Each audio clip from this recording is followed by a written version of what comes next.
আমরা বিপদে পড়লে কোনো মাজারের কাছে কথা বলি, বাজারের কথা বলি, পীরের কথা বলি।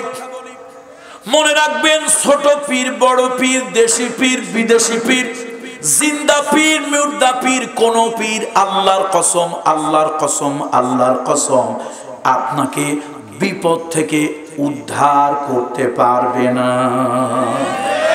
যদি এই আকীদা না থাকে, আপনার ঈমান পরিপূর্ণ হয় নাই, আরে আপনি তো পুরোপুরি মুসলমানই হন নাই। কামরুল ইসলাম সাঈদ আনসারীও পীরজাদা, আমিও পীর। কোরআন শরীফ হাজার পীর বাদ দেওয়া যায়, আল্লাহর কোরআনের একটা আয়াত বাদ দেওয়া যায় না। ওয়া ইয়ামসাসকাল্লাহু বিদুররিন ফালা কাশিফা লাহু ইল্লা হুয়া। শোনো, আল্লাহ তাআলা তোমার জন্য যদি কোনো বিপদ, আপদ, বালা, মুসিবত লিখে রাখেন, তার থেকে কেউ তোমার উদ্ধার করতে পারবে না। কোরআন শরীফের কথা, আমার কথা নয়। কিসের কথা বলুন তো? কোরআন শরীফের কথা। আর আল্লাহ তাআলা তোমাকে যদি কোনো কল্যাণ দেয়, মঙ্গল দেয়, ওই কল্যাণ মঙ্গল থেকে কেউ তোমাকে মাহরুম করতে পারবে না। সীমান্ত টিভি, অপসংস্কৃতি রোধ, সুস্থ সংস্কৃতির বিকাশ। পর্দার মহিলারা ভালো করে শুনতে হবে। আমাদের দেশে নামাজের অনেক ওয়াজ হয়, মাশাআল্লাহ। যদিও নামাজির সংখ্যা খুবই কম, বেনামাজির সংখ্যা বেশি, তারপরও কিছু লোক নামাজ পড়ে। কিন্তু নামাজিও যারা, তাদেরও আচার চরিত্র ভালো না। অনেক নামাজি আছে, অনেক টুপিওয়ালা, দাড়িওয়ালা, জুব্বাওয়ালা, পাগড়িওয়ালা আছে, চরিত্রটা মুসলমানের চরিত্র নয়। কথা ঠিক কিনা জোরে বলুন। সুতরাং আসুন, মানবিক কিছু গুণ আমরা অর্জন করার চেষ্টা করি। বলুন আল্লাহুম্মা আমিন। যেহেতু রাত বেশি, আমি অনেক ভূমিকা দিয়ে কথা বলে সুন্দর হতো, আমি ভূমিকা ছাড়া কথা বলতেছি। দেখুন, আমি দুইটা উদাহরণ আপনাদের কাছে তুলে ধরব। একটি হলো হযরত ইউসুফ আলাইহিস সালামের। ইউসুফ আলাইহিস সালামের ভাইরা দুশমনি করে তাকে বাবার কাছ থেকে নিয়ে একটা কুয়ার মধ্যে ফেলে রেখেছিল। হযরত ইয়াকুব আলাইহিস সালাম, ইয়াকুব নবী, ছেলেদের মধ্যে সবথেকে বেশি ভালোবাসতেন ইউসুফ আলাইহিস সালামকে। ছেলেদের মধ্যে কারে ভালোবাসতেন বেশি? ইউসুফ আলাইহিস সালামকে ভালোবাসতেন। একদিন ছেলেরা, অন্যান্য ভাইরা তারা পরামর্শ করলো, বাবা অন্ধ হয়ে গেছে, বাবা মানুষটা সুবিধার না, কেন? আমাদের ভাইদের মধ্যে বাবা ইউসুফকেই বেশি ভালোবাসে। এক ভাই বলল, বাবার চোখের আড়ালে ইউসুফকে করে দাও, দেখবা বাবার দৃষ্টি সবার উপরে সমানভাবে যাবে। তো কেমনে বাবার চোখের আড়াল করবো ইউসুফকে? বলে মিথ্যা কথা বলে ইউসুফকে বাবার কাছ থেকে নিয়ে চলো, তারপরে আমরা তাকে মেরে ফেলবো। অনেক লম্বা ইতিহাস, লম্বা তাফসীর। আমি শুধু দুনিয়া এবং আখিরাতের উত্তম তিনটা গুণ আপনাদেরকে শোনাবো। এই রাজবাড়ি, রাজবাড়ি না এটা জেলা, রাজবাড়ি, পাংশার এই জনগণ যেন এই তিনটা গুণ অর্জন করতে পারে। মানুষের সুরত ধরে জন্মগ্রহণ করলেই মানুষ হওয়া যায় না। মানুষ হতে হয় তার মানবিকতায়, শিক্ষা দীক্ষায়, তার আচার ব্যবহারে মানুষ মানুষ হয়। আচার ব্যবহার যদি, মানসিকতা যদি সুন্দর না হয়, তাহলে মানুষটা পশু জানোয়ার থেকেও নিকৃষ্ট হয়ে যায়। দুনিয়া আখিরাতের সর্বোত্তম গুণ কয়টা? তিনটা। তিনটা গুণের কথা বলতেছি।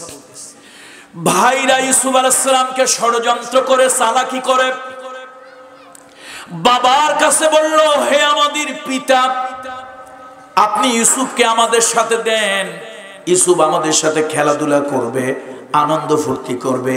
ইয়াকুব আলাইহিস সালাম বলেন, না, ইউসুফকে আমি চোখের আড়াল করতে দেব না। ভাইরা অনেক ফুসলাইয়া, অনেক কিছু বলে বাবার কাছ থেকে ইউসুফ আলাইহিস সালামকে নিয়ে গেল। এবার বাবার চোখের আড়াল যখন হলো, ভাইরা ইউসুফ আলাইহিস সালামকে মারধর শুরু করলো। ইউসুফ আলাইহিস সালাম কেঁদে কেঁদে বলল, আব্বার কাছে এত ভালো ভালো কথা বললা, এখন তোমরা মারধর শুরু করলা আমাকে। বলল, মারধরের দেখছো কি আরো অনেক কিছু হবে। জঙ্গলে নিয়ে গিয়ে তারা সিদ্ধান্ত নিল ইউসুফ আলাইহিস সালামকে হত্যা করবে। কিন্তু রাখে আল্লাহ, মারে কে? মারে আল্লাহ, রাখে কে? আল্লাহ তাআলা ভাইদের মধ্য থেকে একজন ভাই, বড় ভাই ইয়াহুদা, তার দিলের মধ্যে আল্লাহ তাআলা মায়া দিয়ে দিলেন। ওই ইয়াহুদা উঠে বলল, ভাই, আমরা ইউসুফের শত্রু, কিন্তু আমরা নবীর সন্তান, আমরা তো এত বড় সন্ত্রাসী হতে পারি না। নবীর সন্তান হয়ে আমাদের ভাইকে খুন করা আমাদের জন্য উচিত নয়, সুতরাং আমরা খুন করব না, জানে বাঁচায় রাখবো। তো আপাতত কোথায় রাখবা? জেল নাই, ঘর নাই, রাখবা কই? এক ভাই বুদ্ধি দিল, জঙ্গলের পাশে একটা কুয়া আছে, কুয়ার মধ্যে ফেলে রাখো, 2 দিন 4 দিন থাকুক, এরপরে আমরা উঠাইয়া কোনো একটা বিদেশে বাহিরে পাঠিয়ে দেব। ইউসুফ আলাইহিস সালামের ভাইরা তারে অনেক কষ্ট করে ডোলের মধ্যে ভরে কুয়ার মধ্যে ফেলে দিচ্ছিল। ইউসুফ আলাইহিস সালাম বিচলিত হয়ে গেলেন। ইয়াকুব আলাইহিস সালাম ইউসুফ আলাইহিস সালামকে বিদায় দেওয়ার সময় বলেছিল, ইউসুফ, বিপদে আপদে বালা মুসিবতে যদি পড়ে যাও, খবরদার আল্লাহ তাআলাকে ভুলে যেও না। আমার রাজবাড়ির ভাইরা, পাংশার মুরব্বী বাবাজিরা, আমরা বিপদে পড়লে কোনো মাজারের কাছে কথা বলি, বাজারের কথা বলি, পীরের কথা বলি। মনে রাখবেন, ছোট পীর, বড় পীর, দেশি পীর, বিদেশি পীর, জিন্দা পীর, মুর্দা পীর, কোন পীর, আল্লাহর কসম, আল্লাহর কসম, আল্লাহর কসম, আপনাকে বিপদ থেকে উদ্ধার করতে পারবে না। যদি এই আকীদা না থাকে, আপনার ঈমান পরিপূর্ণ হয় নাই, আরে আপনি তো পুরোপুরি মুসলমানই হন নাই। কামরুল ইসলাম সাঈদ আনসারীও পীরজাদা, আমিও পীর। কোরআন শরীফ হাজার পীর বাদ দেওয়া যায়, আল্লাহর কোরআনের একটা আয়াত বাদ দেওয়া যায় না। ওয়া ইয়ামসাসকাল্লাহু বিদুররিন ফালা কাশিফা লাহু ইল্লা হুয়া।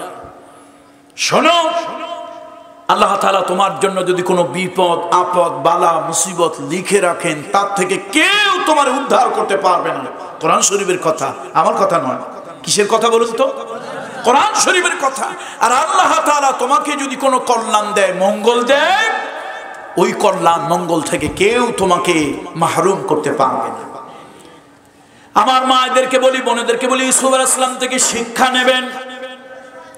ইয়াকুব নবী বলেছিলেন, ও ইউসুফ, তুমিও ছোট মানুষ, যেতে চাচ্ছ, তোমার ভাইরা তোমাকে নিতে চায়, কিন্তু আমার দিল তোমাকে যেতে দিতে চায় না। ইউসুফ, তুমি যদি বিপদে পড়ে যাও, আপদে মুসিবতে পড়ে যাও, খবরদার আল্লাহ তাআলাকে ভুলে যেও না। আল্লাহ তাআলা যদি তোমারে হেফাজত করে, কেউ তোমারে মারতে পারবে না, ক্ষতি করতে পারবে না। আর আল্লাহ যদি তোমার ক্ষতি করে, কেউ তোমারে হেফাজত করতে পারবে না। আমার পর্দালের মহিলাদেরকে বলি, মায়েদেরকে বলি, সম্মান নিয়ে বলি, মা গো, আমিও পীরের ছেলে।